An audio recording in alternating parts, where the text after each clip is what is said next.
Randong mana undan anyara wibun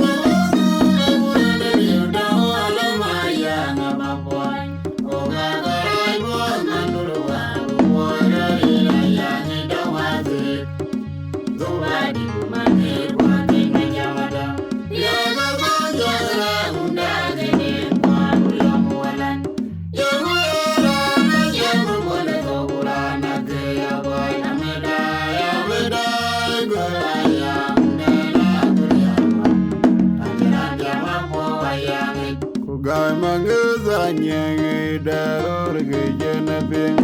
ayani kanga muzega iwadani mujine mane wati kolwe abara bara biranye de borerom nage bumiran dongero megeyen barko gejen kidunda wana jabe najina nyara bara bere gerebon kibine nyara ya majina jama gai daror ge jena bing ayani kanga muzega iwadani mujine mane wati kolwe abara bara biranye de borerom nage bumiran dongero megeyen barko gejen kidunda wana jabe najina nyara bara bere gerebon kibine nyara ya majina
Dinga boma dule kwalo le na jerandong mana undan. Anyara we boy, na yuda ala maya na baboy. Oga gorai bo manulwa boy rori ayani dawazi. Zubadi kumake wati na jamada. Yaga gonya unda gede kwa kuyamualan.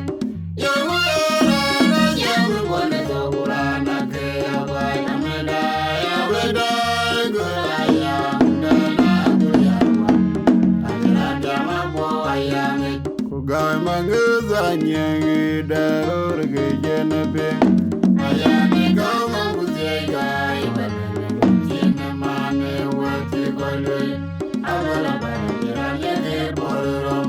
nage random berom geyen arbo gejen kidunda wana jabe na jina yaba bege bon kibini ya gajanda gai manguza nyangi darur ge jenabe ayani kau manguze gai jina mane wati kole abala bandira yede borom nage random berom geyen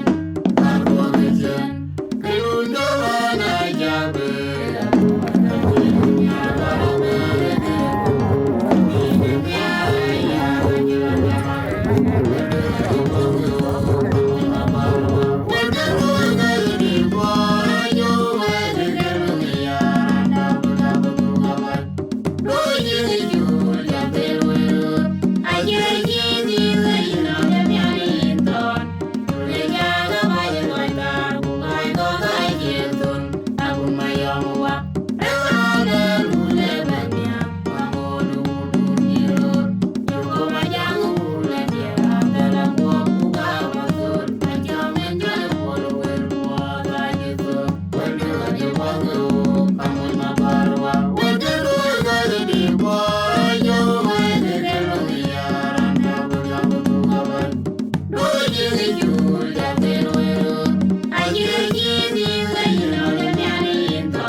Mayam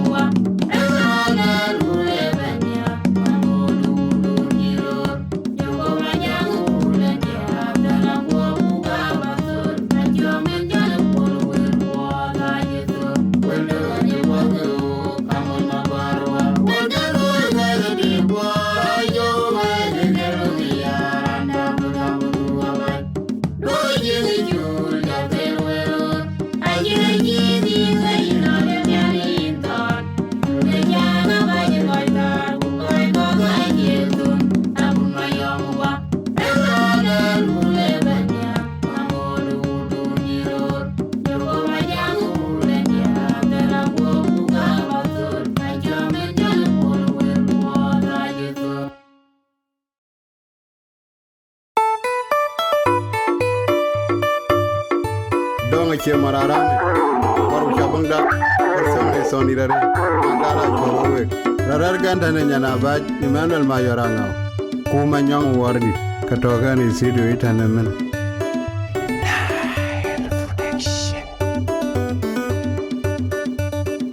kamzinduru wala namudi wayang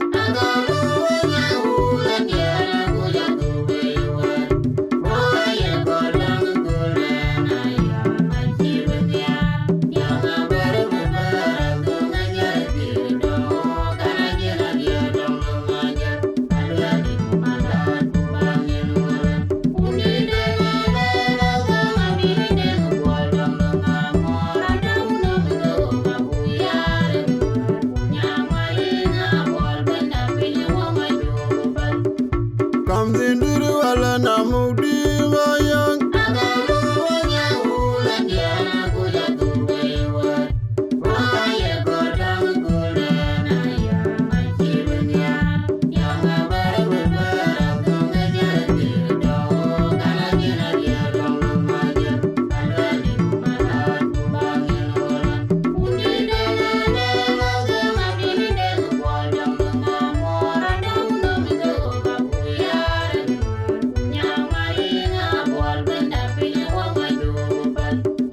Kuriar gulung ajago nando unno mego gabu yarun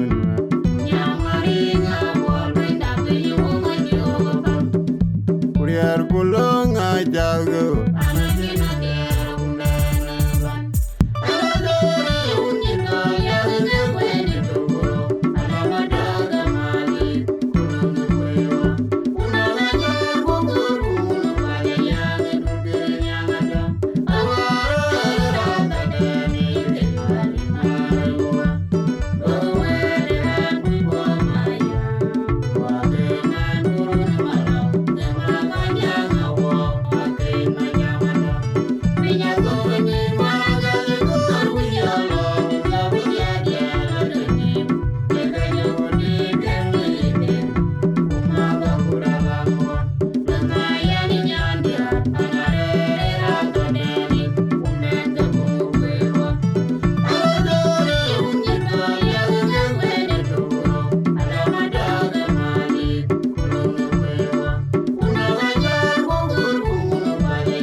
Danawa, I do good Jordan, I do Danawa, Yara Jordan, I'm more a guy. I do Danawa, I do good Jordan, I do Danama, Yarko more a guy. Who all my young, I mind the jet, I will all Yarko mind the jet.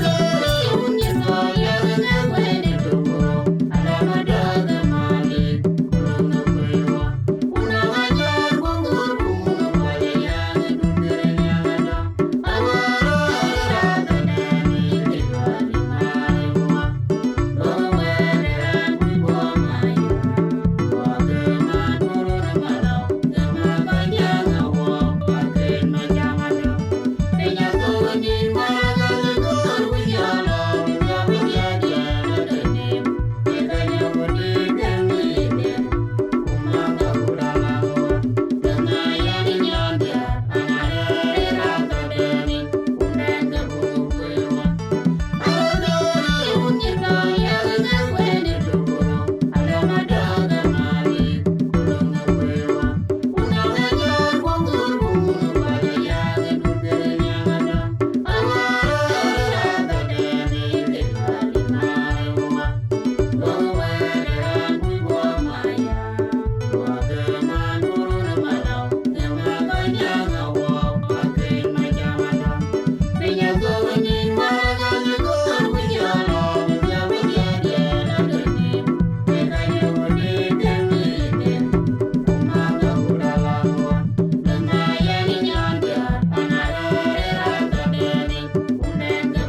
Kam zindiru ala namudi mayang.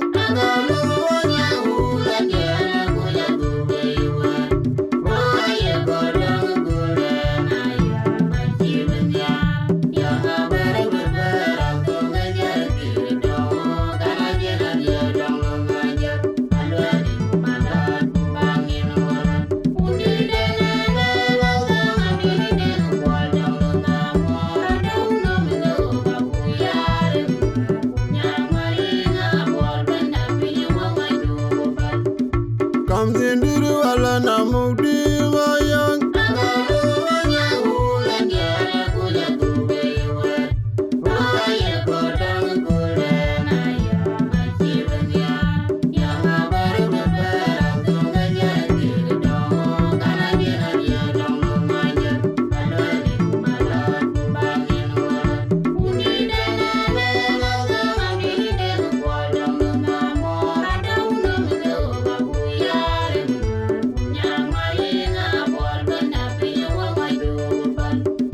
Kuriar gulung ajalgo. Nando unumgo gabuyar menna.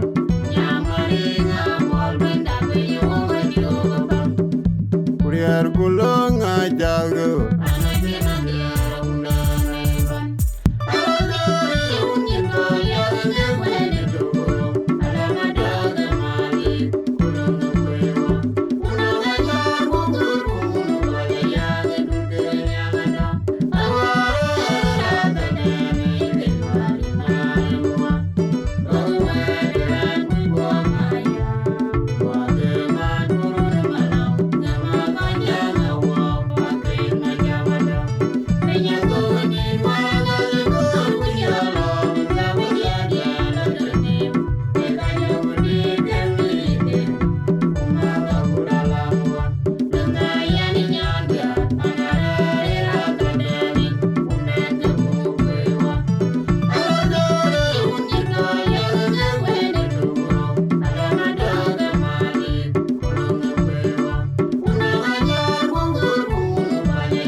Bajugo Jordan me, I Jordan wa, Yera Jordan me, Amora guy, I Jordan wa, Bajugo Jordan me, I Jordan ma, Yerkumora guy, Ulal Bajunga, a man jet, Ulal, Yerkuman jet,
ke magala jaban porson e sondirare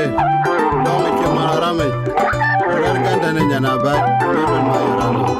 kuma nyang wardi katoga ni sido itanemen Nile Production. waye udu dabo jama digewe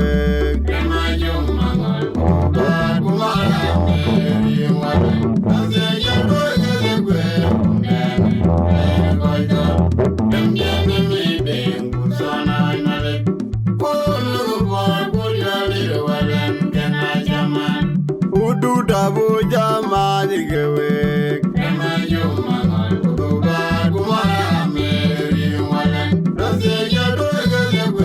unene ayen koydol emgene mi be kunsona nale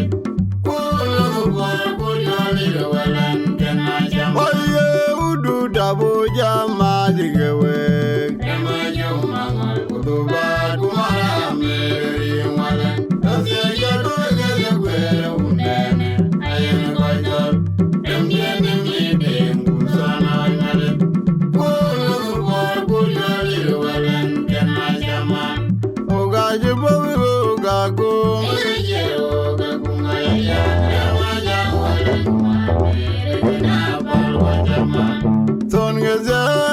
Kwani anasonde wangu kubenole ajongawa kana wedo ni do regare ngabio adoda kartumje kwani baba jawana goyen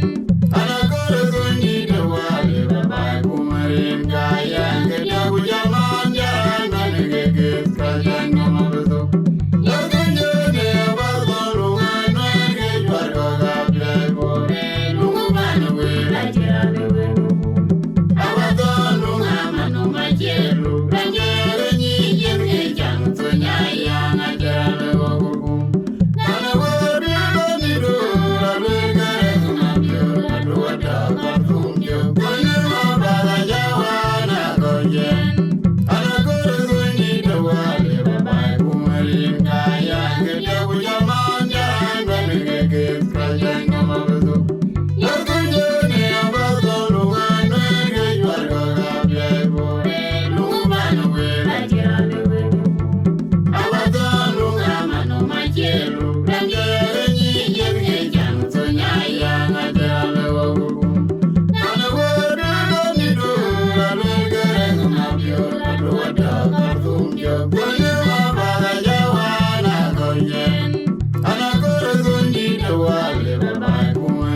Jode marjen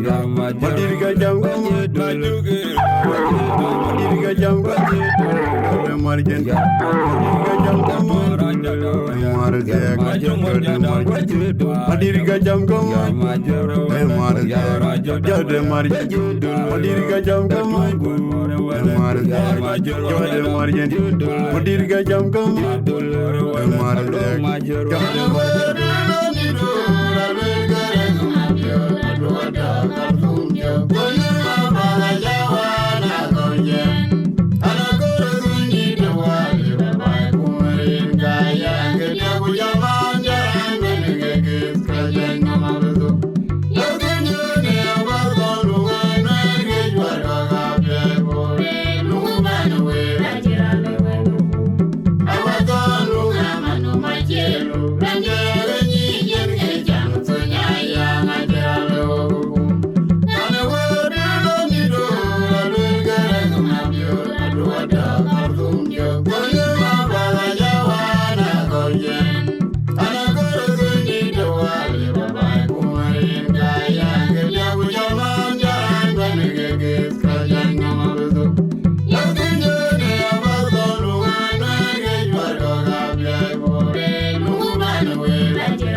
kwani ana sonde wangu bana le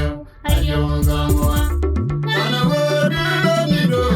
le gare na bio do da ka tunjo kwani ba ga jawana goyen ana gore ni do wale ba kumarin kaya ke do jamanja bani ge krajanga mabudu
Emmanuel Mayoranga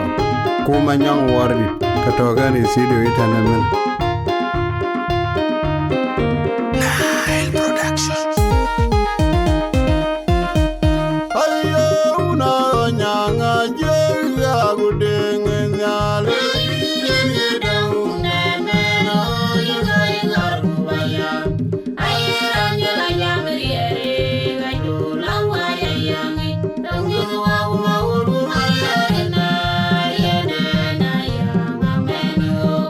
I'm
yer kumanya aya Jordan Jordan Malam mol majar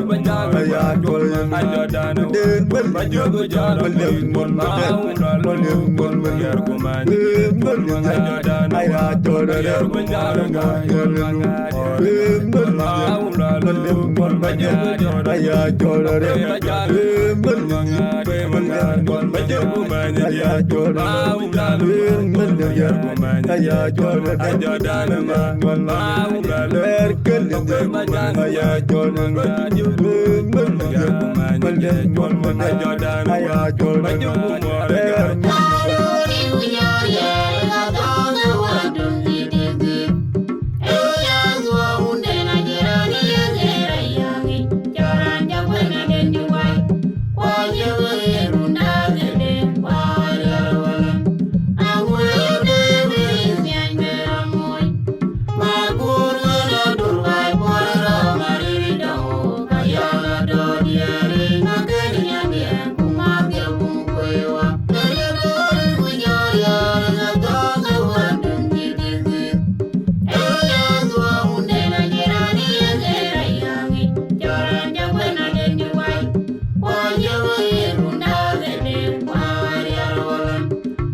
Hey, and after the way koi die with their way to galore na Jaguar Media Production. Yen ran to kan work in the studio. Chiman chin working a music producer. Yeah, na yaka teamwork ke ran na leje evangelist. A gospel artist. But yen lunde is profession ajila music. So yen ke dia aye ke produce. So din dergel ya penge lui hit ban chirman ya juang ache lara mo nga dul din ge dergel ban yen ke produce a guden brem jal ban wa. So ke dier ke ma gala chuot ma gale be war ran ro ni dien le be war aliao be dier ke bekir so kwa che ke bebe a dier ke ka ke yin ke we ne kul ke yen man ne dier ke ga dier ke man ke che ke yen ma gal che ke bebe ne kul ku din to ke ja dongur so din to nga be jal be ben nong ko pi ko ken ro do ting so ngor ke to no loy cái din ha bejal ba ben cái diar ka ke ga ke bi ke no we cha na go ka be ping ran cho ma ga la ni we ken de che ran be be le le gen so ke yen man ne diar ka so yi ran ko ke en to whatsapp number da cha text no inten loy what text and then diar abu go forward it no in right away che man no ko ju ju text kwa diar a che ge already so cái này nó để cái lối qua text của dia là buka forward chan nama cái yang gora daga chulun ban cái jal gol ba cái say ba chira lu ngwen bran be lui text là lan be message blue pop up cái lui forward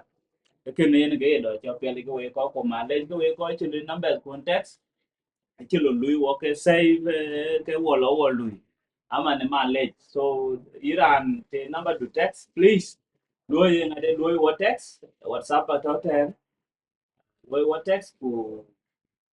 dia rabu ke forward nong indirect so man yen ke bi producer kana be ga yen we yen ya dapiat ba janye chana nyeke evangelist akor bra jan le wo yen nga ku yung che interested be belong ade be ben music ta ku ten be ya lui dia cheman yen lui dia so ku yung che inspired chana go ben in music production so kena be jalle wo kabra jalle wo producer so pian ka very interesting. Na pian yen we be dollar la aman lo twing producer yen mo jago ben ko di ai chago ko ngam jadiro we jago ben mo ko da ya ni ko we cha de ja de we ga yu ya ne ka di ka ne sa ta to ko ben ye na cha ben ya ni ko ba ga di ka ba ka ben no ko ja bi e ran kanisa by the way nyalin de ni ku dora e dora kwa ni to ko ai chia ko ga ko lo ko ne do no de ro ko buri e lo anda ni di ne kanisa so kana lo gula le din to ko bu da to ko ye lo no di ne ja mo ye pyo ta mo le na ba pi ka le te si le wa to ye ne ke bien music na ba na ya re na cha music ba ke che ma ne ki ne na no ka gi chen ga da pyo ka nye ke ni ke lo ba music music ga pe re so aga lo to na kanisa yi lo ba no to di ko en ko bu ko ja be na producer en yi na yo te cho na yi you can a jagong chi man chi na yi a ani an ga tin na ko re ni you can ta jagong ban ta nai an ga ko la ma ani be yi des ga ni sai wa na producer ke pe no so ilo ne ke lo ni an an din ko bu ke yi ni wo ko wa na jagong wo ko wa na production we cha le dai pe de we dai ku ri ro ko ta ya ga mo da le ata kan we yen in kat ku in kan pol yen ay halwele yung ma lu inspire chan ba lo music ta non kere nge non kere nge jor chan ba jalo music ba ya lo lu produce dia chan yen I remember daman on ne chin dia ke de ke lo now on no within 1 month ke gi yang de no yi de ben ke din de yin ke jam chi kin ma chin ya le jo ma yi yang de no so a guten ba le ma mir yal ba ben tin ya music ya so there get transition there get lo ga change ro ya guten blor ba ja ben to real man ya ja yu ga there get ba don ye kutu kut so barda ted en ke ti ko ju ta ga la music ni man chan lor da ya lo ti en lo da ko ju ya jala ket bar war ko war woti ya ke chicken. So but chan chi really lor chi la ben go ke lo inspired ba ke beti ke in a producer yo ngo lu inspired ba ben into production. So yeah, an example ge yeni. Với những cái về đây là đến mà yên cái cho có music dia kwa cái là buru cái mà bộ dinda cái cho cái lor pa na jala la ya wo dinda cái là lor pa na barkadale wo lor barkadale ya jambas always ta lor ju ken na ma bo ga no ka kuda ele wo buru te ne ka wo dia ji man ne wa tinga ne dia wo ni lor ko te ga dia ne kinin cái ja ta apio lo le ye instead ba kimri chalo music ji man ke lor chi bo ne so gwa jal jor jal be piano no e ku jal kana go e piano a good be a good level chen ba ben man lor chi be to tan wa chu ba gur man ke da kri chi so man a jela ko lawyer so en ke ta to pe so en ke ta E yen jo diro ra yelo la sauna to pin. E yen apiat yen en ke bin apiat kile ba won le some of the project chakalo in the night production ku jela AG production. Some of the project chakalo when ni ke bi yen bai ban ka pioneer. Le work ro e jol ke chi projects ke di chana ga ka nye ga but an ko ka dia bin ke nyon nyen no work. en o Ja en wo cha be de ja diro rin tarar pe. one on project du cha ta chu ke loy der gal ga re na nong din tong la jo ma chi lar mu chen che loy so e di ran jol ko ni share so to bi te na ya ko pim nong din da ran jol ya ma be to bi ya da ye jol jam lang ngan kon project den bo to ko le cha lo te de cha kan yu ka se no le ga ga re nong dia ko ka u le ya ke le le ji tin te de cha ke yu nong dia bi ko ku wet ke yu fo se le dia bi cha ko lo ya da ka ku wet ke yu nong ko ke chol pokol so kwani chol pokol a ji be na ke dia ke be lo so dia ko pokol a cha ke lo mo le dia ko pokol ka ke cho ko ju ke yu cha be Vijal bana ke di studio de chalem chene ke lo yen ke leng ke lo Ku ye diar ka bere chakalo. dia ka bere jan che dina bere che lo hoy ku moy aka ko man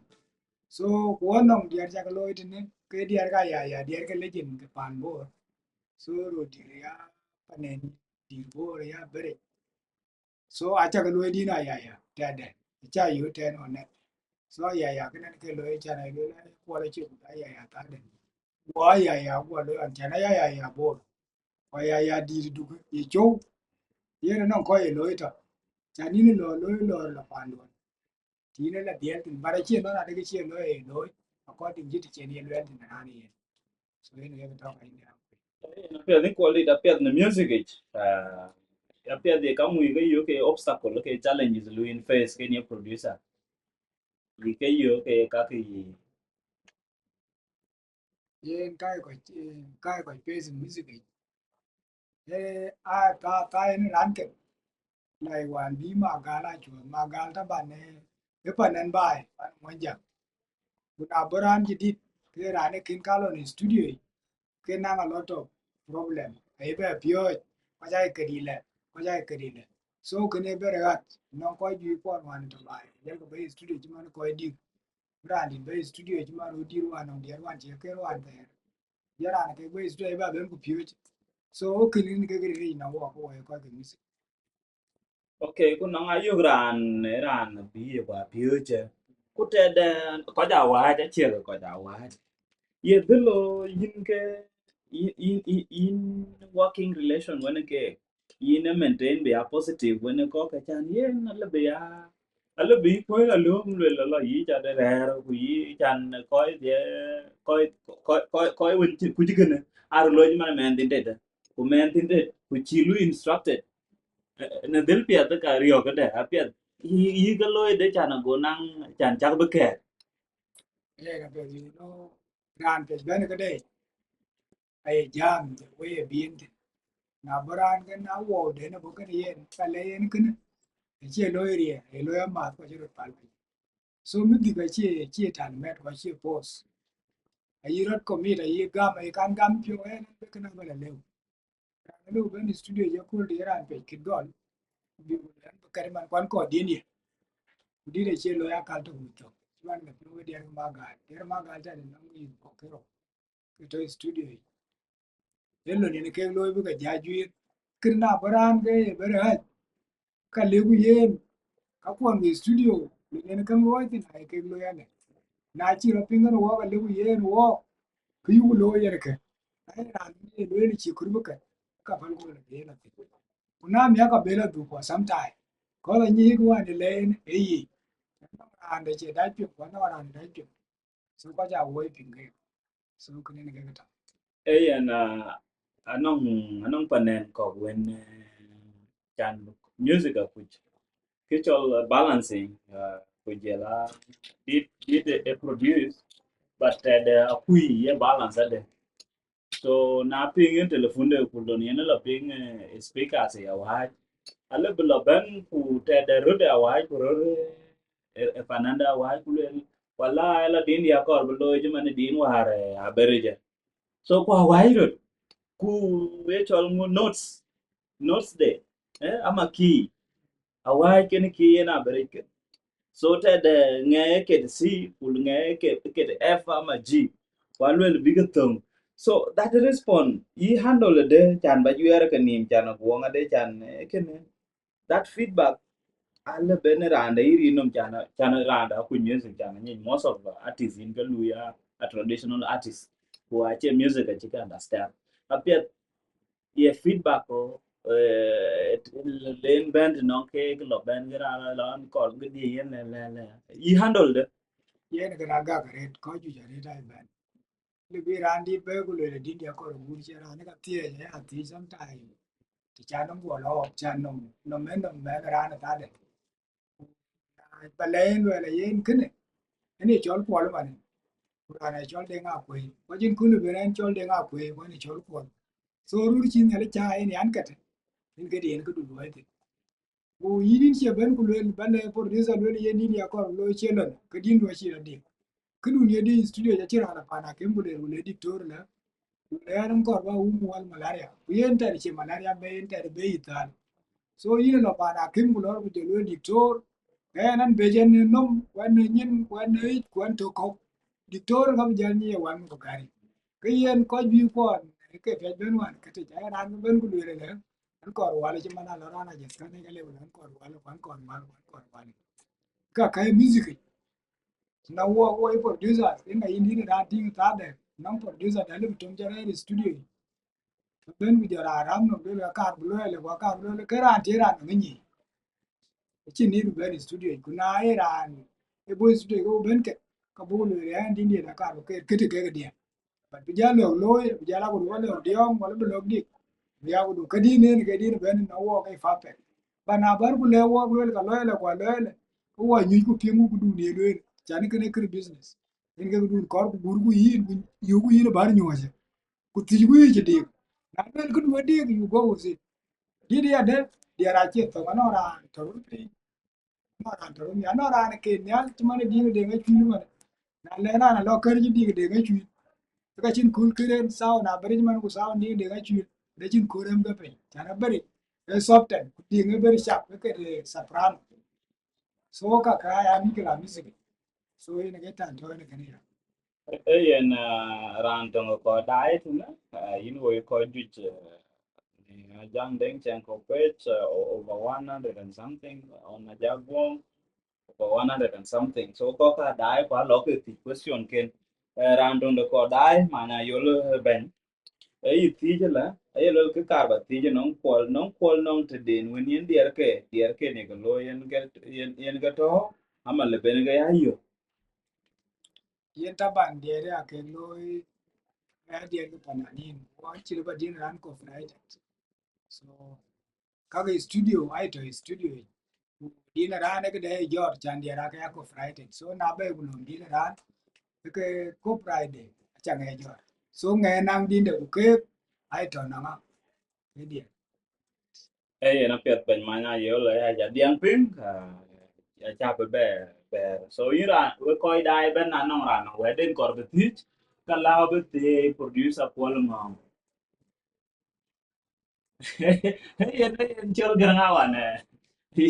Chol lên cái situation to what. Yen chol garang. Yen get the chi kwal ke lwela. So yen loy the music anong ka jwi won ye ko man tin ku yen ga chi producer kwal ke lwela. Apiet le balle work example the tong the project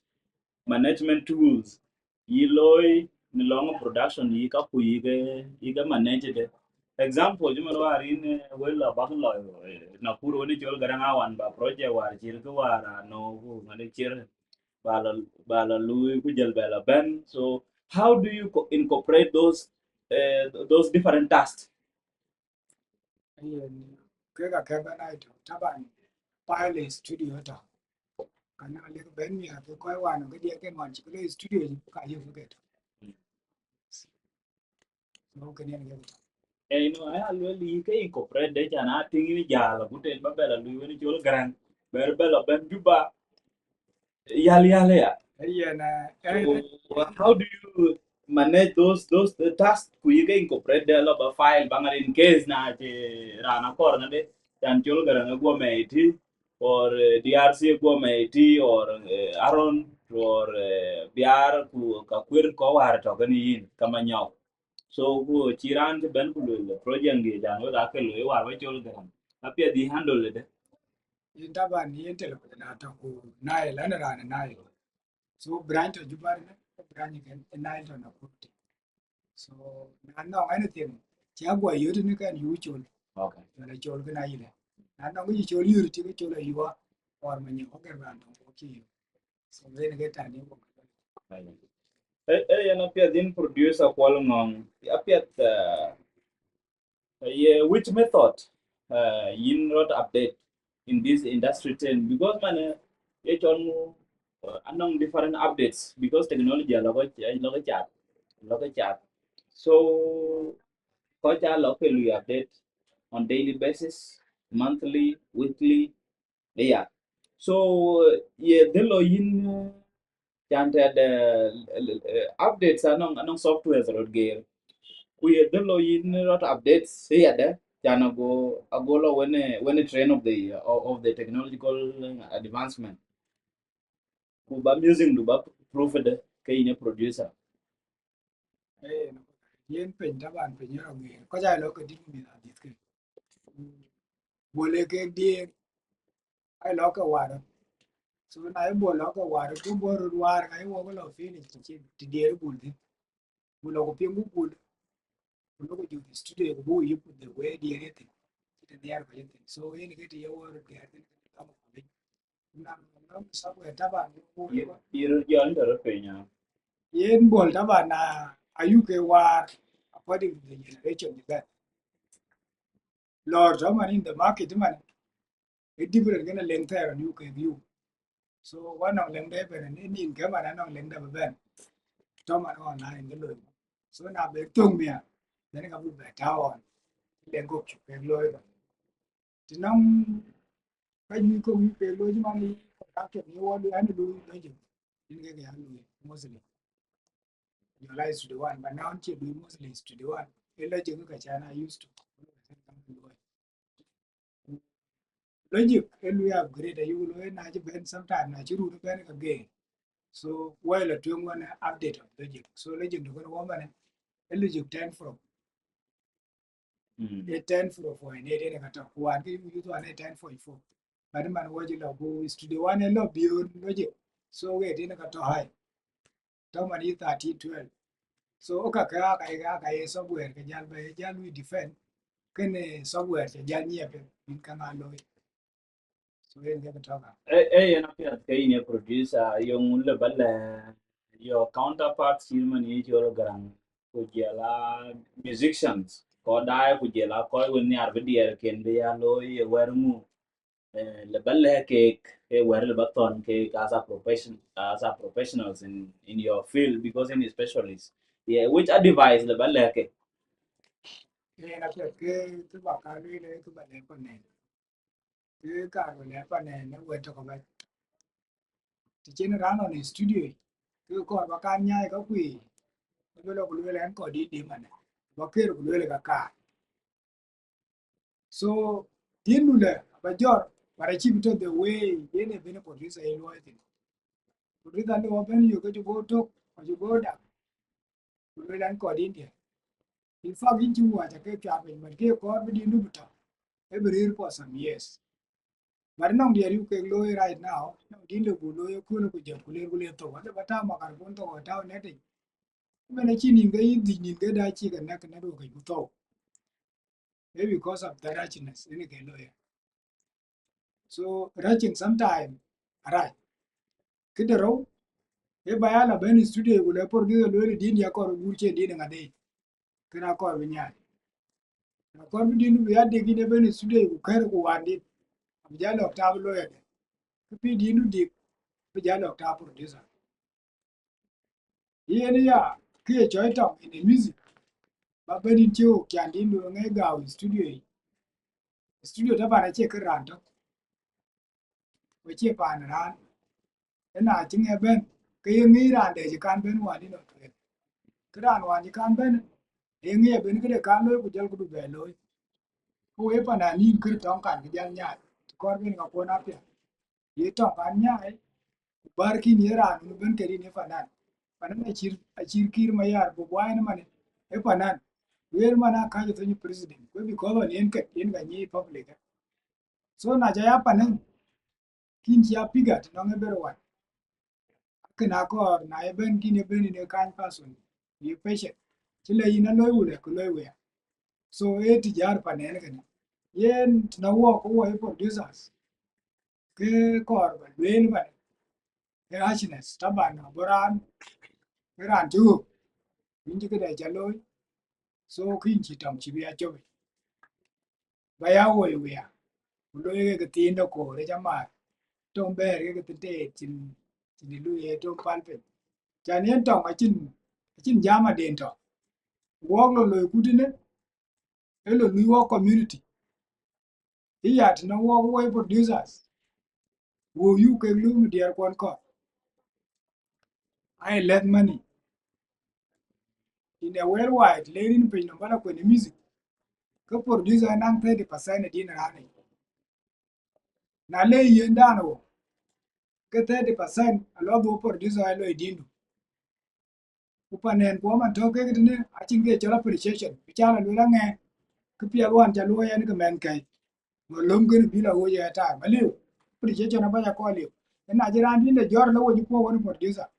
lo jam go bi ke lo ku du wan pia ko chi yen ke pia so e ke non artist ko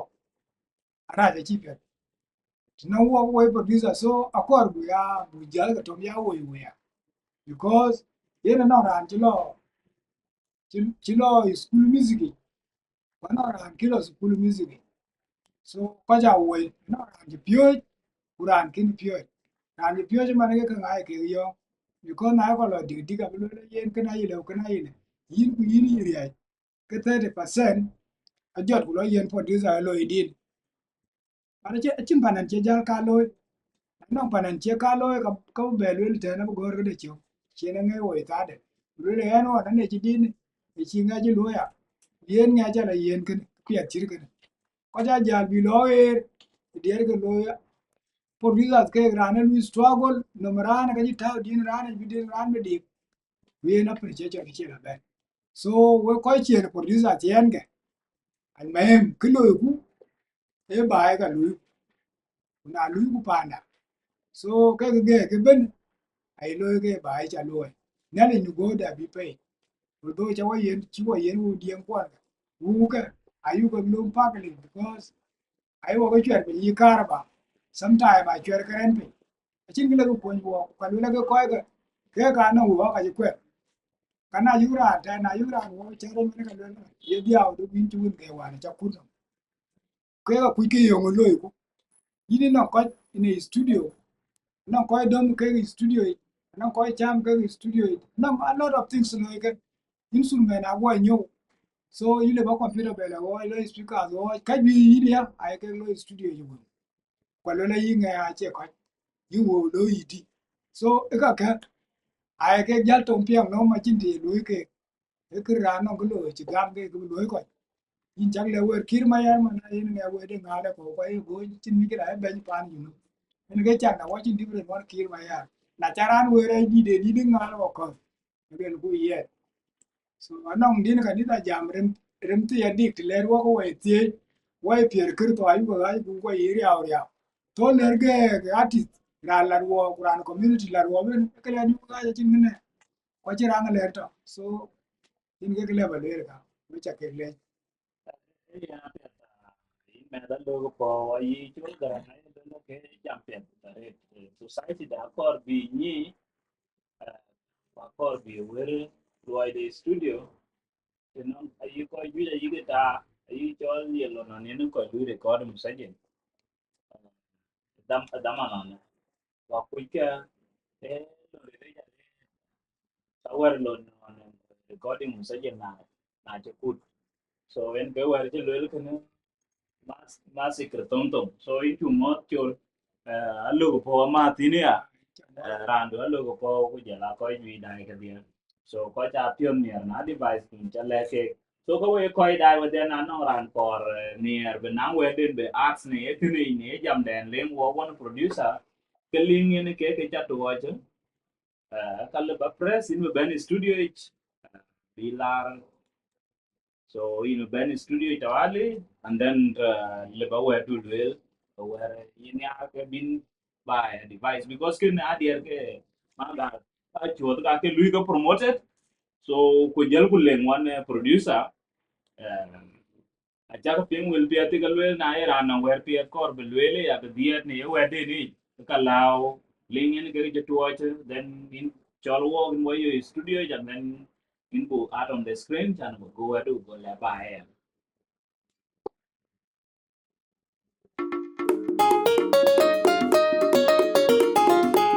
Rarar ganda ne nyana baj Emmanuel Mayoranga kuma nyong wardi katoga ni studio itanen men ran jamatan ne ran e chol ding ma chira chol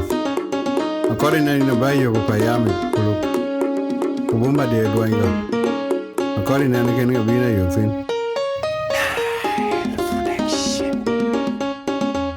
ding aboma dulu kwalo le na jerandong mana undana anyarwa we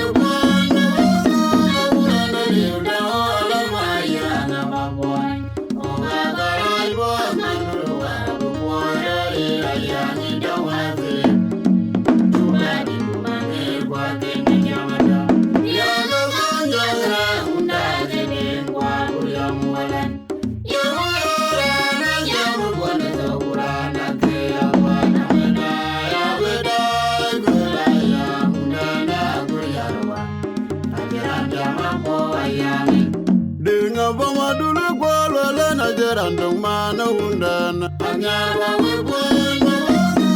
undana yuda ala maya ngama boy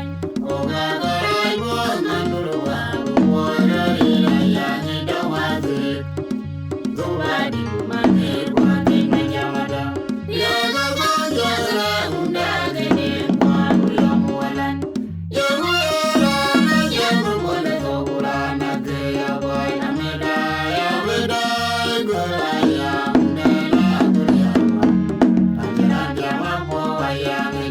Gai mangeza nyenge daror ge jena bing ayani kanga kuzeka iwadane kujine mane wati kole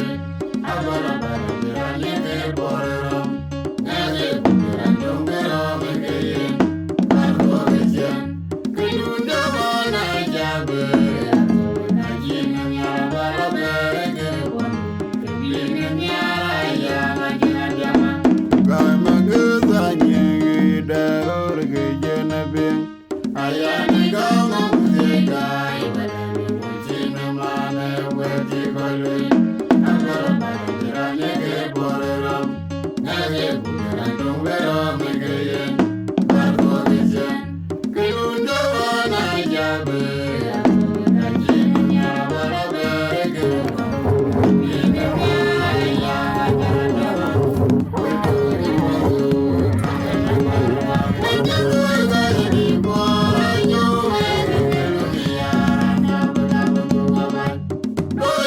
you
na pe ko e koi dai wa dia ko e koi ke pe ben chia na man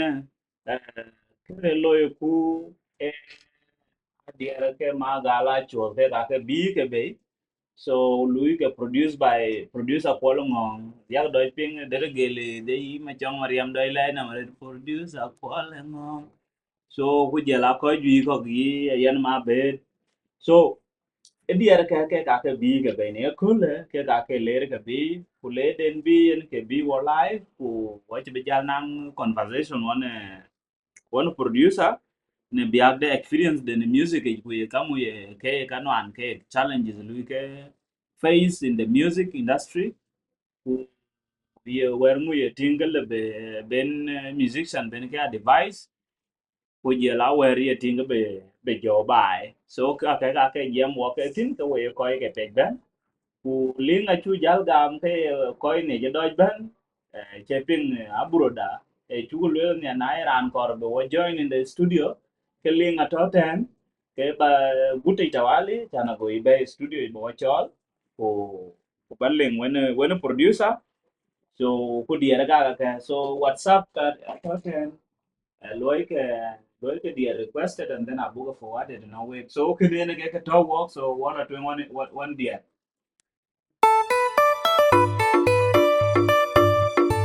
donga che mararame waru chabanga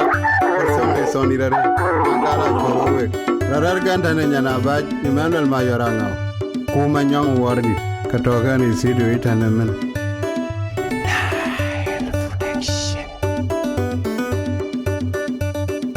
kamzindiri wala namudi wayang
Kuriar gulunga jago Nando unum go gabu yarun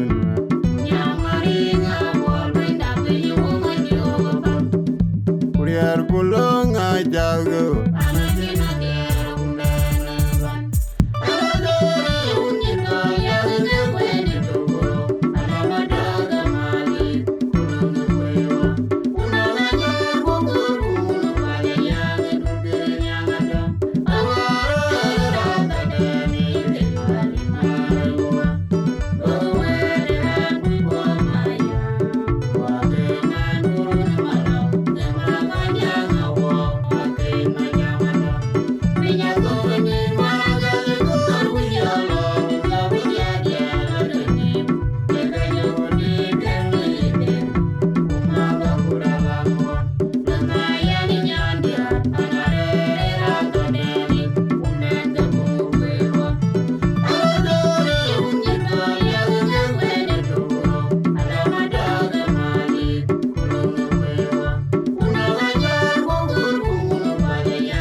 Bajuga Jordan man, I Jordan wa, Yara Jordan man, Amora guy, I Jordan wa, Bajuga Jordan man, I Jordan ma, Yara Kumora guy, Ulal Bajunga, a man jet, Ulal, Yara Kuman jet.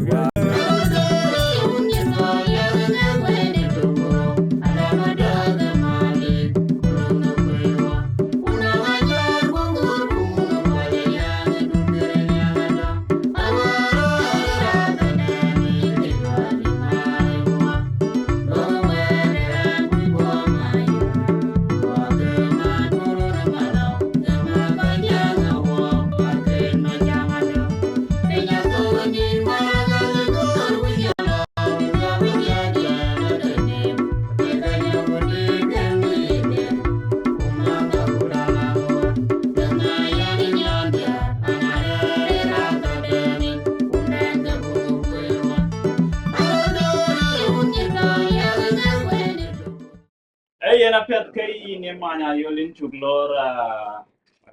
jalnang conversation when quality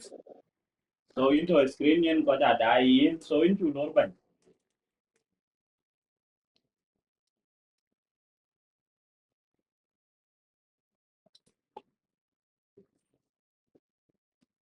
ayin chirot mi jam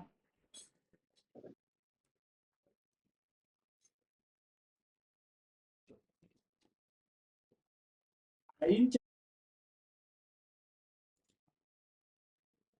yen yin chuku ping can you check your audio?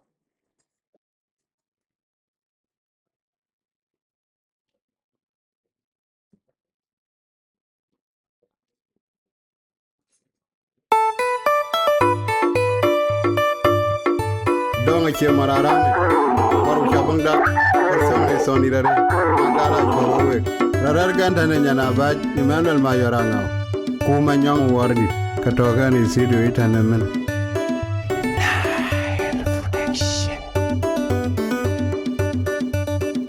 Kamzindiri wala na mudi wayang.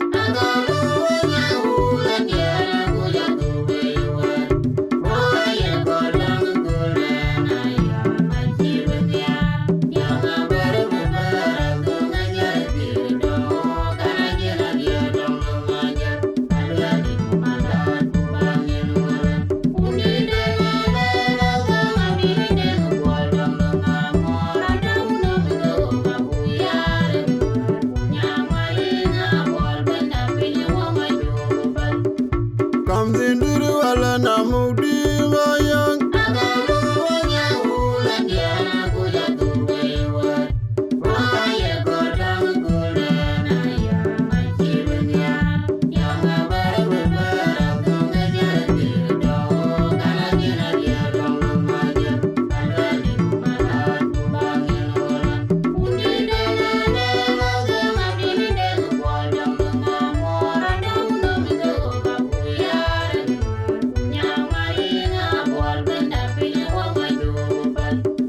Kuriar gulung ajago.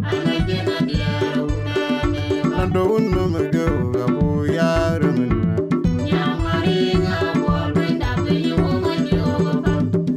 Kuriar gulung ajago.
Danawa,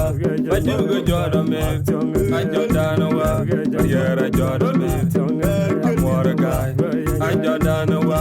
I do good Jordan man. I do Danawa, you're more a guy. Who all my young, I'm mind jet. You're mind jet.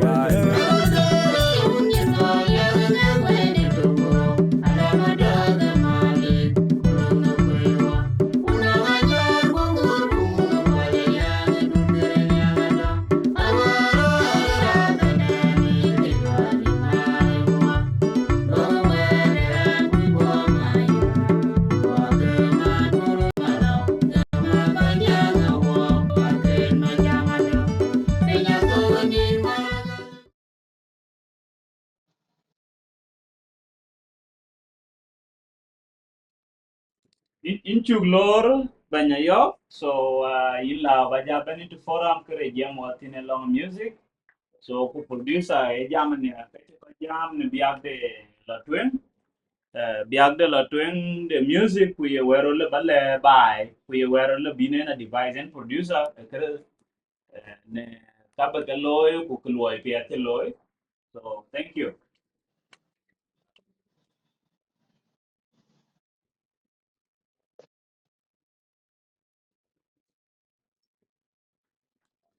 Lakin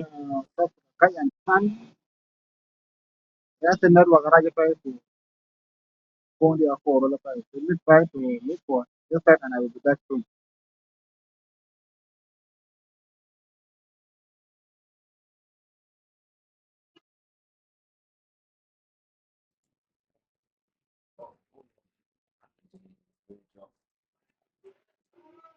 Ben Jacob in chuglor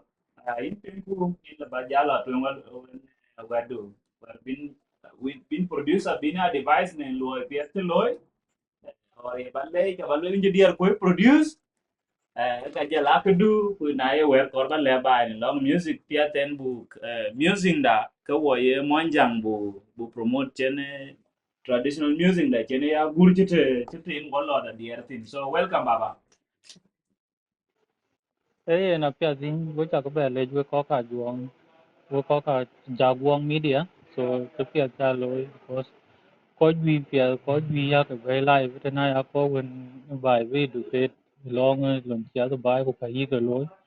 so pia da red chan cha ngadi producer ko ngong cha ve live today yen producer ko la cha le cha re because lon chen jam pia da re will ke ni al will ke ka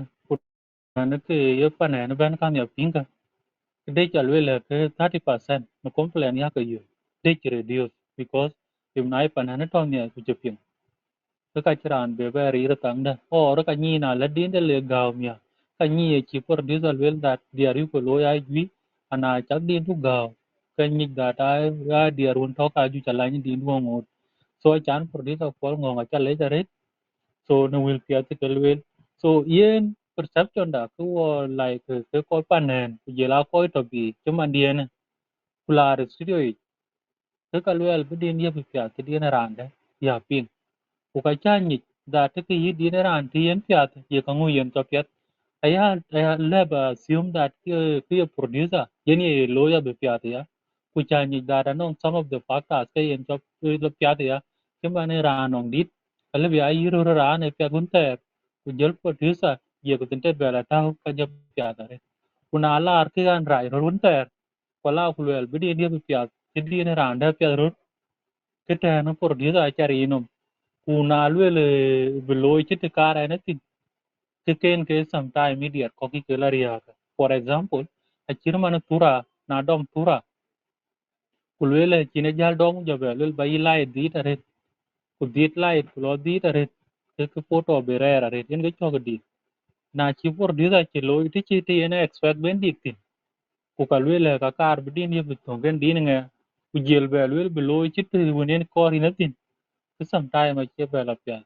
so if you are reading the catch equal ngong kalwel man and I encourage that na ye ki chow chir ka loy ka producers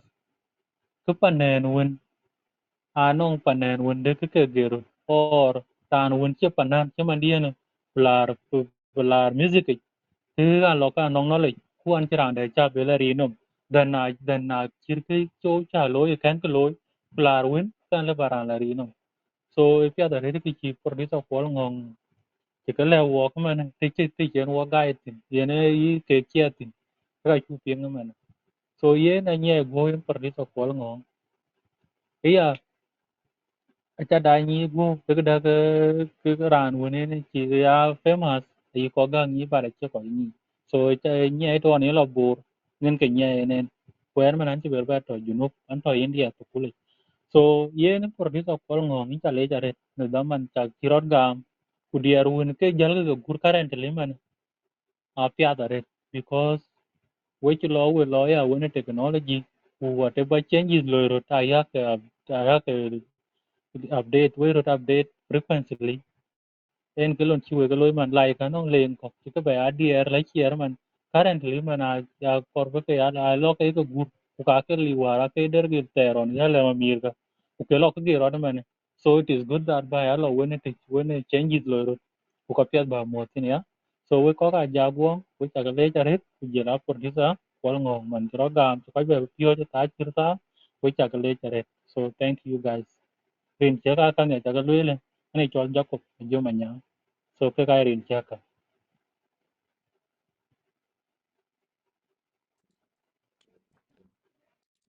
Yeah. ai in chale jare na le ni yin taban ko ju ja ku yi mu ri jare music ya do bi na ta ne kinda an wo ka mu seje ju ala kan wa ni ciwo ben music yi ba ke ma ka don ko ga system ga ke tan so allows the producer na mo miskila de njilo no ade na ngati se chi be ni na chok le ne an tu go to ka lo lan ko di ni ene ke dia ko ju ya ke le lit bi la ya mana chiran chi le yin lo lan tu go to ku chi jal lo be na le ki lo di ra na be di na ra be so in chale jare na di ba ne le ken yi ba ba ne le to ba be mo be ni di thank you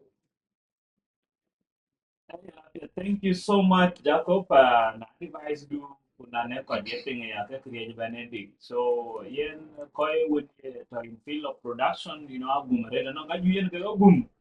Ko chi ko ke ja ni, you know, you ko ko ai cái passive che lo nun chen chol garang awan chen lwel ka yi ko chol ye production ye lo che man on musajil on ne in ban ku ye tap gunum bu ko la to na diu chen yo ku ye ngadi record ngade tay nom ken pause ku jel ko dige ya gute na che ja ka ku lui stop cái thu cái à so ku audio le be le tao về cái cả xe để thu so en cái luôn en cái passive ku luôn cái enlighten but na cool en cái kun nyan ran chir ko ngong ne ben diar belar bi diar ke panan ma gala chon gon yar chana go experience ku ka lui experience de gol ke piat ku je la ka lui ke face in the music chana go cái share cái work because na chin platform en ran en ye be chana go ki de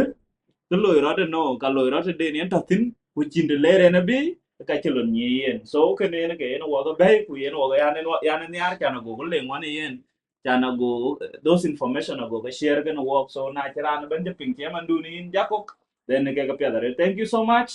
for that wa ba ja la wa la tren so ran da na nong kor wa lu ka le ba de ka lu le ba de so thank you. o ai na pe wo cha le ja wo por disa ko ngo so chen gri ba be dia so có no ran da no ti den dia ke an bi ja ja na no ran bu ben ka bu ben na no ki maybe because I kriya ben iran ni no ko le ba ko wa ko ka le bi ran de le be ben be ko jwa so en ke lo ni ran chol wo ya so wo cha le cha re wo bi lo cha la pe wo na na de when your life and ti tam bi wo ko lo thank you guys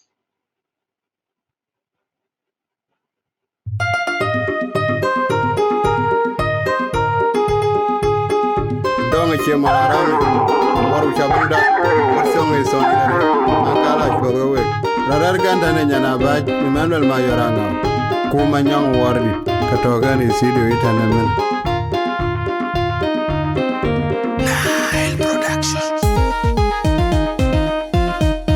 ayo una nyanga je ya gudenge nyale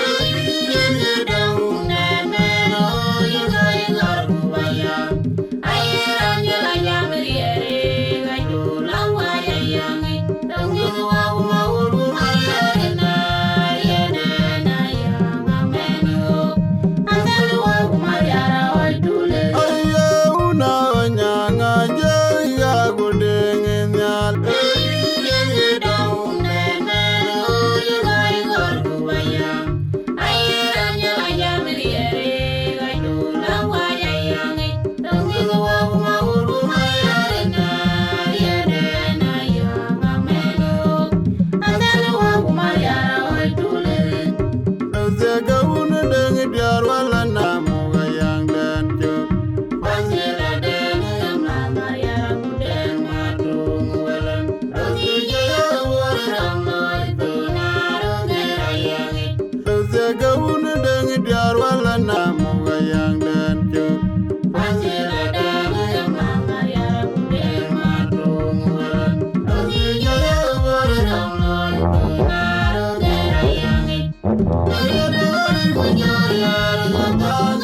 Maria Woman, Aya Jordan,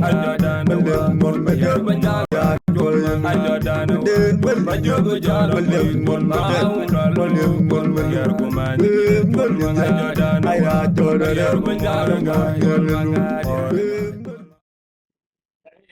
my ayol into glory. Into glory. Yeah, yeah. And thank you, Danko Kujala, Kolma, Wakato in his video. I think this time round, Wajal and Delphi. I didn't think what it was, Baba. It's okay. Yen Kacha Abake Michael Bukabili, you know, Kakarbal ran a chol to give him a word of song because, you know, most of the time, Koyako walk away, Koito, being there. A studio when we did produce and work a ping which artist in a carriage children. Because we are you go be. And key you in a music, this kind of music than any music than Monjang, any good. Because our very closer, non quite there one a concept. You know, but did ping when I know didn't he ping a little ben a dinner a chuck maybe 50 years in Kennedy or a chuck 60 years in Modway. But a ping a banana Tijaku lady in a Kalaba Panyichin. And this one now can producers can alone for be their own talent be out in a chance to dear pon Monjang Bukegaping. It was we can currently in fact of this production of music Monjang achuman currently and even in the West. Monjang in the West now Koko dear Lord land and today you can be known that habit is through this music in music industry, the music production glory kujala artist. So ke korbu le kala baleran chirpal ngong kujala the producers ko die this live video is that wo ko to be though in appreciation yin ko we ko to artists they get their compose wala their communities they la kere studios koni is that you have to continue. But we continue, of course. Can we continue? Our own culture and our identity. So I can need by the Western world, but I enjoy and you don't want to enjoy your own. Let me tell you, maybe Tangden were want me Koiko near the dear Western world, Kiraja can open, but in corrupting dear connected to your own spirit, even your own ancestors. So I love in Kolngong, keep doing that and other producers for them to continue doing this work. And also to artists. Emanada be artists binyi at this moment it's not actually songs of hatred okay, but are songs that can bring us together and then be what I emphasize and give us the unity that we want. But actually their hatred. You can't just go to the studio and you waste like 6 hours in a studio and you're composing a songs of hatred among the communities. It will never make sense. And this is why na Lord in Western world law and so I love when I emphasize that now artists can produce at least let them emphasize on the love of the community. When you go buy together, a common objective of buy together. There's a but I don't think any in a sense that it will also create a unity among the people. But I share values of the communities and the norms of the society. So you can get level leran kirmane kolngong to in the studio kokok dai kujelati sko we in this live video. Ran level adaran jolla young denchengo because most of the time below on his YouTube channels kaka UK all these things about culture ga UK. Ukaga nyaro kega chan bugengin ubi ko binyi mana no pia so ka kira ga chan you work pia. Now, Marina, you know, koi ko aku ke chol ground wana lot on a live video show. But I chol ground one you blend.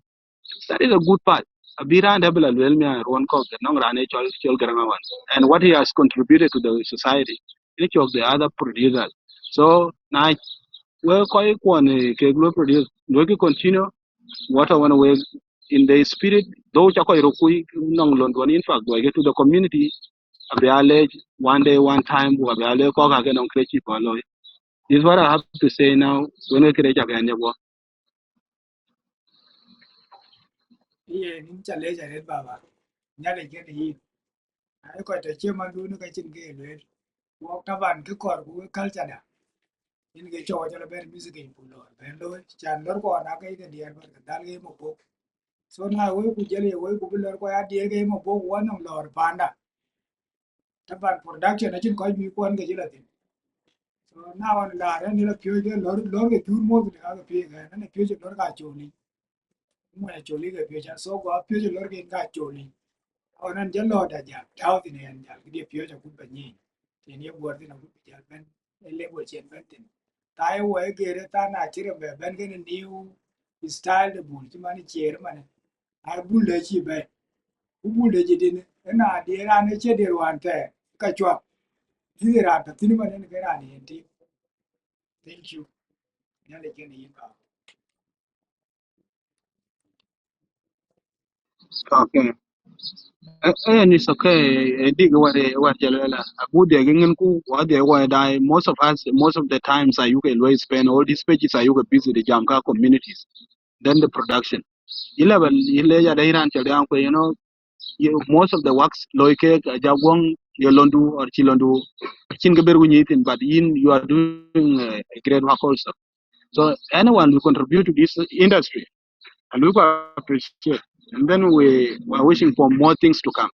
for our community and the communities to continue doing this work. Even when you look to the history of music,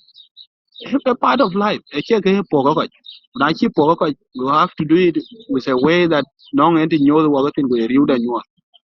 So what I galege for this time which I am to the show.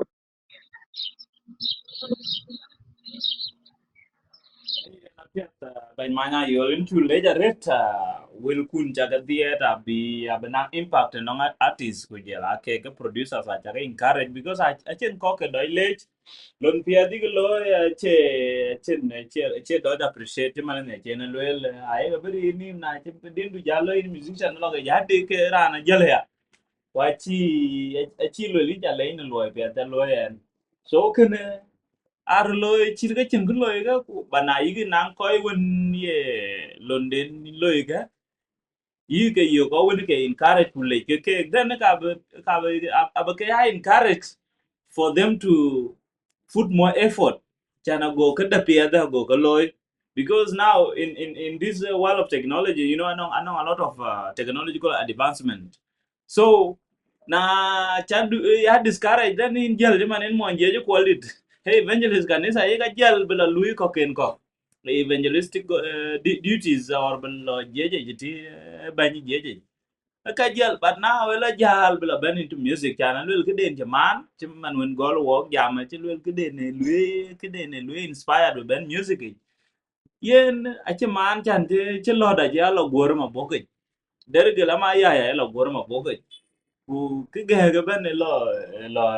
duore so go ke ne go man so go nyar be lo den be yu ji man yu be lo je war fe go le ga ku no nga pioche ku ba ya yu ba ya so go jal ben go jel go ta ke en ga jel ke en ga bi en tin so ke ne en ke bi en ku na bi ku non ke lu ye discourage ka jel ku na jel ga te de ko ke lu ke menta de ka be jal chana lu la na jel la bo ko lit ngong ni chan man en ke one of the producers kwon to in music industry ye en ye senior na jel ga te de ga ngi be kwan chu but na to ka non ko be ga mentor ko win be ha wo ko la en kor ba chier ko dit en kor ba chier ngong dit chana en ke rin en ke do chol most of the time or en kor ba chier chol garang awan or en kor ba chier garang ding or en kor ba chier drc or en kor ba chier slatin chan ne ka min ko ga so and they are in music industry nganong kide ni lui specialize so kene ke ko ja nge ke lui backup yani ne rana experience but na non ko ye we ka be jal ko anga de ka non new trend bo ka ni be loid be improve like some years back damanon be loy chol nile in Nakuru yen ka gi melody ma ke liu so you know we work hard mu but now har melody me enga de ka era rai ro ka loy ro guten de ro go flex ayena ra rai rura ye lo good and rura go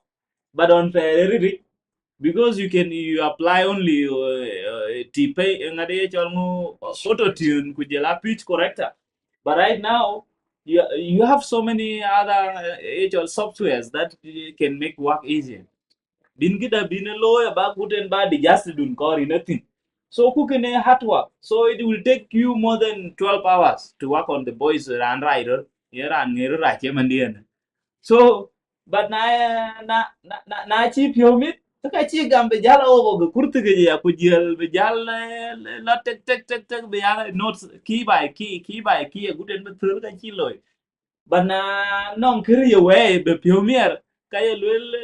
na chiera na che tie de ko loy kui ka nong ran na ni jen so ka blue work hard because ka blue work on his reputation juma nong en ko when he regarded ke one of the special people nong impact lo in the society so ke na chani le ja redin in one man man ya yo pet so ku ko when you got encourage a ye lo cha lo twen pet yen te nong nong society cái society ini anong ko when ye kan gam khlo iran ku ko when you got discourage so any get an to in but na nong ko when you got appreciate then ke mier pio so and pio mier re nong in one mat yeah ran chi den che do appear on the face of the camera for me my work is a technical work so and to fine so and che do ni en che ba to village ko en che ba ngade so but din ran che ri era re no lo in cha ni because ko ju da cha ni thank you so much in too late so wa be jalo twen ano no ver ko ba dia ko ba jalo dia ku lo twen Yeah, and it's okay. Damn great and the jam. You know, killer but there one warrior one with the campaign war what our worry. Walk a tell miracle war, you know. So you love it in me. You know, Pierre and Chain at the end, I make Karan the Kin di Laro. But I ran Chilla Warunti, your blood, I ran the Dorka, Advocate Toy Cole, and Abu War, but Tung Chagan, Muyala, Tung Chaga, Muya in war and Ella Imudala, the Alun, whatever I told you, noise in the car. Bala do Undwala, and they chok the Lon Chirigan, how England may producers make it work. I chia is chicken we appreciate catching the lay walking artist man currently. But I never learned him walk on the tele. You like, and they don't chill on way. I don't go down to see me, you know, which one is okay. I kiran kin gi du loy ken yi ka china gang di to bane ba loy ka ko rane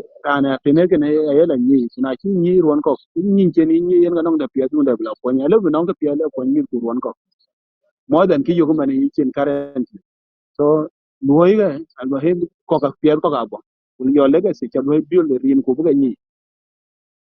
a era ande ga ila riya wa ga mi ko la riya ko nong da pia da na yo like liberators because we can't liberate man anong ka pia a yuk me ra ande man ga me ra ne ka le ba le ko an chi ulo yo to pia chi ga wala ba da pia da yo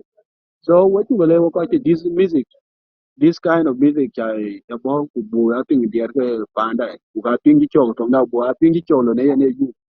ko panda chan bara pio mi na lor gi lai man ra ba ni yo ke na ya lor ila iran yo ban gan ke lor der gela di iran ran di lor tu jati so it's okay but I have been they can argue be they will continue and let them not give up can a process and they should trust this process belong to kunde call I think one day maybe communities a chat is buga ba I appreciate because you ngen ka lu the concert and one day the communities ba ban be producers the community were that is appreciated as Baban Bimi as the Protein appreciating any change. So let us trust the process. So Niku and Uncle Nyar Lolo. Can I go where they are Kerala?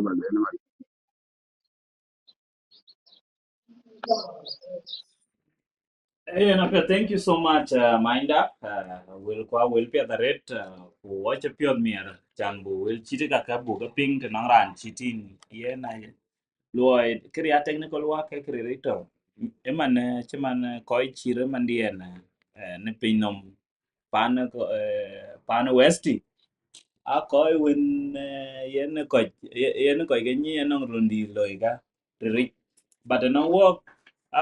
we are just being disregarded achirani nyi yung tegilo ikutadu achirani nyi so kuya there this polarization of live videos chene ko jalu ngade you have your phone and then you tap on live chen media ko ilo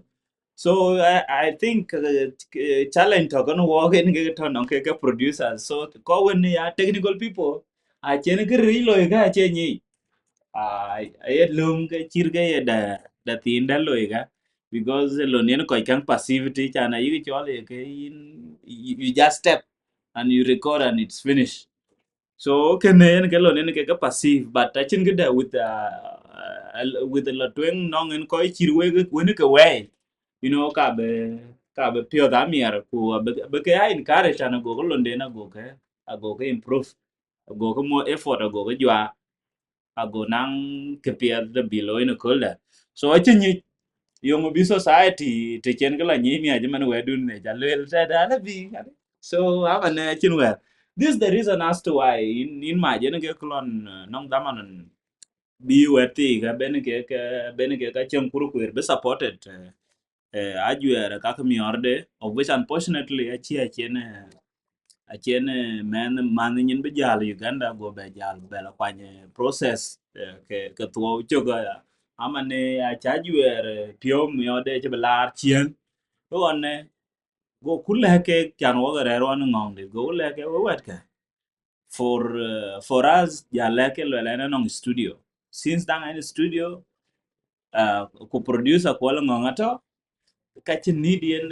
ye cholo ke nyar ku e lui suggest no ke nyar ku ba din tung ba bai mate chelo nien we cha ta ten ba be cái chol ding bor be nyot edine a be bor a be ke encourage ne cái chol cheng pia da bor so ale ben ran tung de we kale ba ran to loy ne we ran tung be koras be ku ye nge ben ke ni bas bo nge ke ni bas de ya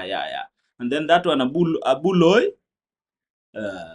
kwa ya be diang pia so tem ki lel ko chu yen we na loy ga pia then the next project abu be yen we ber wela ben wote so chana ke ne ka pia ku kre yen wo kne loy e ki chol we e chang pia chu ting non ke weti ga chan chu ting a chang pur ku ra chat ga ne ke ga panen bor ne ban a bere ma jung ma jak ma lo nga guten che aguten bla la ra nyar anyar marhor man ye ni mangwan so ke ga ben ke mi bor ben gol chwe ke gudin chwe to na cha to ke luru support go go tinga tung ka teke so go go nyar go ku that suggestion go be go ran chala bere japel no mare ken wer go picked up go le wer ja le bu la ting be a homework en go wer den de do wo so na leka go lo nang nin gro na e Thursday ga UN kulel kiden ware ready golel baka tawali ko chal ngong dit kuleg studio so ku ketka so akon en ge chebe golnom kula kul abere jene ene ran bo ken koras man ye jam ke oju je kر bora nyiwa jung pana belwal so yang ja ben ya ku jel koras jela bethin jane ding pan bor ga jel ga jam tin ben guten ben ade guten je bi boda o jok guten be jala tiam chopen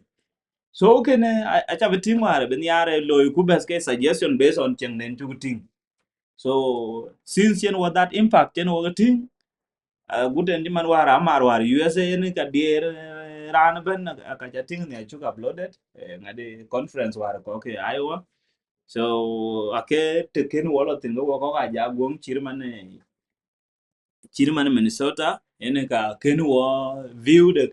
how chen ke lui react to that song ene ka kui wo ken so be aka pet chan bai ban ani ran ban din chan ngade chiman na ping bas ran chira rin bato in jam alwel nyalech bay alwel chen kur ku nyale ja wa bay wal bulo ngade bulo bai lwel chenku lwel arita lwel miyo wo unity bu cheng man no ding ter so chan unity chan bai nang kala tok so ga kor bu ko bi ni ale be miyo unity long re re so ekene be ha ka piat nong bai chu ting ke ye result so mana anong project so ati re na le ben wore ka bu ga jal yen ngan ku tere din da bi be be jal be piat ka be ku war be wor ku yo mu e ke chol itia de tato ku itia de chane itia de tani ne ke to ke che ke te ge ne ka chu ben ya this the reason as to why en work that ke lo de no work yen that suggestion ku le lo chana ko pel ni so kene tie de ke woni ko lo de en ko ta device en ko way so your devices are piatare kwa te ke red kwa chu ga nyar ko ke yen ga ben ko chir producers chir man yi ko ngong dit ku je la producers ke dia dai ban chir man yi chol garanga wan DRC slatin garang den ku je la werti ko ko ben yen ka ben ke ni yen ai society ai ke leje ke daga chin platform che ke jal be che views of the society che jal be chana go ga ping lan lon loy ka lan nearby ga chi nya so can thank you so much I really appreciate And it's okay. And the jal call you about jal way.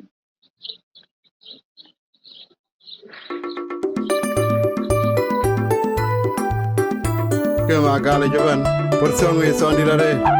do me ke ma rame rar ganda ne nyana ba ni don ma yorano kuma nyang wardi ka to gani sido itane men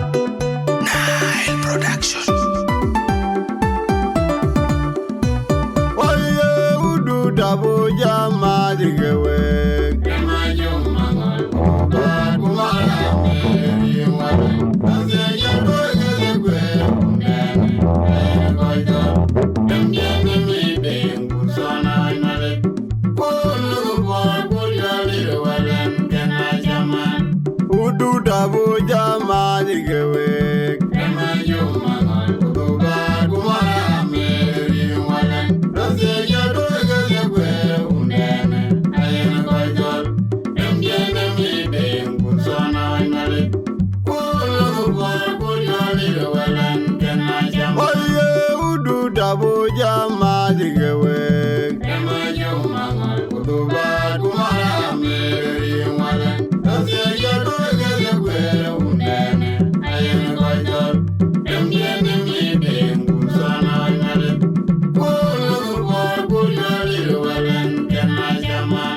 Ogaji bobi ogago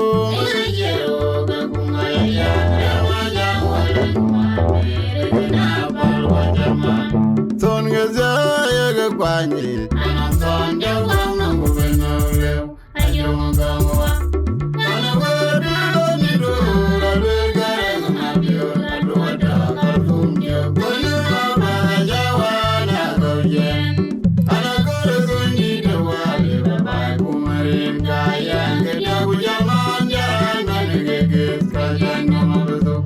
Yakin jene abazon lungan Nani kejwar koga play bore Lungu banu wila jirabe wenu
dul mor jode mor jen madir ga jam ga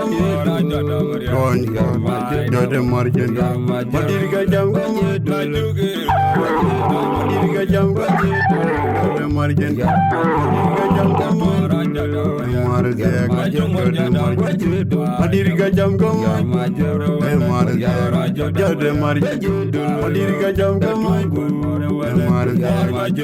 mor madir ga jam ga mor jode mor jen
madir ga jam ga margin. Madiriga jam kamoy.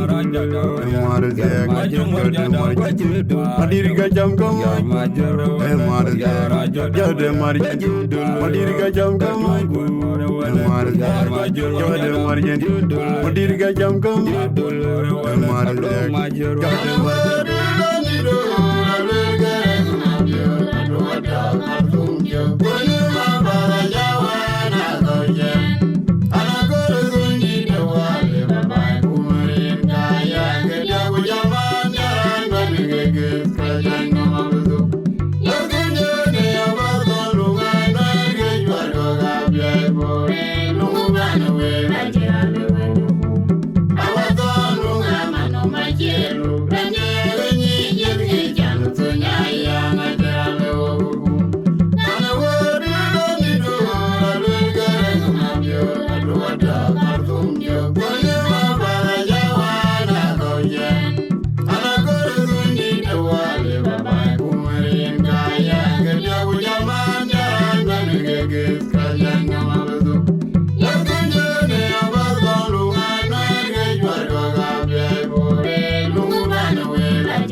Ana pet go we koi dai watch ran the best shoot. Producer kwal ngong ni ya chol be wajal weden akir ben will ke ben ga surprise to nong koi dai ga dia ye wero be jal ba ko gelatis ku bu jal po. Ye nó bài bài đèn đai chắc cái bèn đấy rồi đấy. Anh lấy cái này về nó tăng cha gầm này. Bé tiền cái này. So cái là cho nó ra cái chuột. Ini bai chút nhà ban dia ko be le bi. Ini cái chân nhà ban dia cái le bi qua. Le bira ne le mana dia le magal ke ko cái le bi ku dia bi ko ka chi cái le bi. In magal le chỉ đến bài for long time ko kin kan ben studio ko ran bài pa nan te di dai to. Quan nên của tôi mình nói thế nào như kế coi chụp phải làm cái tin được gọi là vì các bạn gái yên này làm cho bài cái Dubai bố anh cứ Dubai số cả cha nó nhar vào cái điện cái vào cái lapin nó mà gái là chỉ bên studio nó làm để chỉ mà gái cho bài cái làm gì đấy đồng điện cái thằng quan ông phiếu bức cái lao bên chứ bảo so giờ guông mà đan tin nó cái studio bin bay ở tin Nile production đan tin ya so cái studio cái rồi in cái ở tin so e kila bale kwaje kana ya kile bajal artist ko jola producers yen ke chol peche no mi ga kecha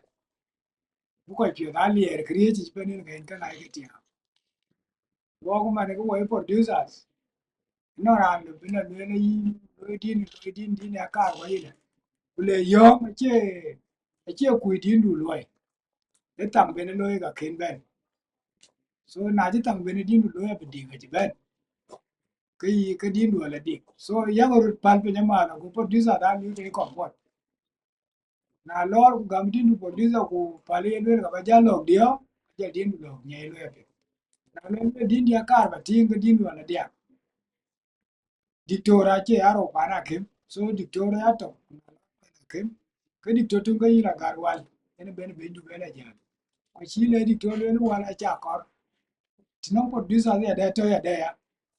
na cha điên đùa ja la submit studio cái tí ta bị yeni tăng ki yeni nan bi ko la ba di din in bi chen dao kien go yen precha sometime che kan cho le kana le bi yo ko go nan ba yo no den cheri no in his family bar ko le bar lo ti din chu ko chan bi ya ka lo din no in ge ko ni alu la din a ni chi le bi la re ru yer gi nan kol matyam manare ko bi ko di da chiran cha cái gì đi để na brir for long time mà chết đi nên coi cor gu ta để chết là re cái mini diang ka ujian mà din cha cái din brir for long time in community don bin ken so apia re no wa ga ko wa ko bi woni e lui dia no artist ke tum ka ja le ko man e ke tin ko ba er mu ja de nga ku ja pion ka le ba be pion ni ku ne a chin ke a tin ke no ke di wo ko wa pa ne so pe la re na chin nge pa nge bu nge pion ka ra da ga ra na ga ko pin ko ji ga pion now de a ko chin ne ke yen ke ka ti ken ke but ko ja che be pion pi pian ran kwan de ni ba liu ju pol cái cha gam ra nó cái cha lue lý tục thế là cho cái cảnh ran ko kana nong ran cha tum pyo cái ran thì tum mu ran tie kwan ni wan cái ka to kwan ni ya ye ni kan ban le ko nyin for some time coming che tam tin ban nang yi ni le ba pyo ni man cha na ga de be wi ye ni le to lo du na pyo ran na wer pye bi le yin cái ba da ran bi yen gu la wo to wer che ja so wer chi ran le yi ai mu guti kude gudwa dia gudwa la to mia na wer la wer mi so pio ni ko bu nge un jal ba ya pio da na ila pio bi ga ngoro kin un na ku un ni un de chol nga ko le ran de ni le tie ke wa wen kwa ne di di ni kwa no na ga ai le ka da ngai gol jerusalem so ye kin wi cha gul pa do wo jal ben de wo producers chan ma ni kan for long time ko ya cha kan no ko ya kan no ma có đá đua ku yen chol nga e ko la ngom ga ben ku lo ku yen pa da ku ye jor ngo ra da ku ben pa dan tin pa ne di da tin chi ran de ni be to por visa ko la ngo apia baran ba ya pyo ngi ni ton tin ku ba la gora kan pa de na chirin ga ran chan no rin re lo di ri ke men ran lo ko ku pyo ni ran chi ran chi ba ma naจะting ran la bai di ti ke ran chi ting la bai da do yen gi ja pyo ni ade wichi lo bating ra la pion guara gura na da ni cho ting cha pet ko ko pion ya ko na ya ga diar ko ya ga pion ko ero ke ya ga lati do ke wan e chi ga nong de na ti ge la pion ya be be to ko lo ko wan na e mo inde ko mo inde ni da ni cho cha pet so pet do mo ya ta ti na chi mo ja ta ti lu men do lu ga de ko yi la cha nan che pa na en singa din ji ker randa din ga ke so din ge to ga na we cha ke le na le ken we wo be yu kur pia de chir gol to na le pio ko bu be organize bu be ben won dj ko ba ko be kwere ni ni ka kri dj ba be no lan producer won dj ba no ra no ko dj ko che producer ko na ra no ko producer ko che dj a ji be nan time ji drc ne ben drc ji ya wa wo be be ni ka ti ko mo ke le ka ba we che le we ko dai cứ giống tôi mình chỉ lấy ra đây đi ra này chỉ cái đèn pian này cho nên nó quẹt pian này because có gì chứ mà ai làm cái bên studio của tôi bên trái nằm cái một cái gì nó nhà cái trọng luôn qua quay kéo nó coi nó coi tụ qua tụ nó đã gạt rồi so dictator mà mình chỉ là bảo nó dictator nhưng mà là bài này chẳng biết chi tụ nên cái chẳng cái chi tụ nhưng mà nó này nó mà ngồi đi là đủ nhiều cột rồi mà lấy cái quả này cả cũng cái nào ra cũng coi cà rốt cũng coi bán là đủ nông cái gua chi piat be apol na maya cái chân trọng rồi tôi nói là cái nào vậy thank you e na pe go e ko dai we tu ga le cha ye ne ke kre ya mo tin ke no wa ja to so nya le ke no we ba ja ta pe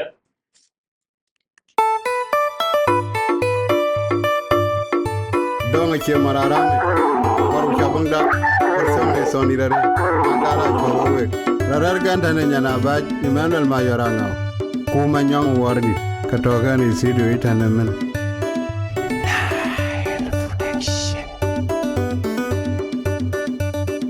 kamzindiri wala na mudi wayang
Kuriar gulong ajago.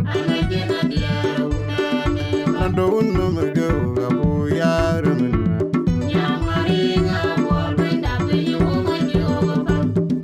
Kuriar gulong ajago.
Bajuga Jordan man,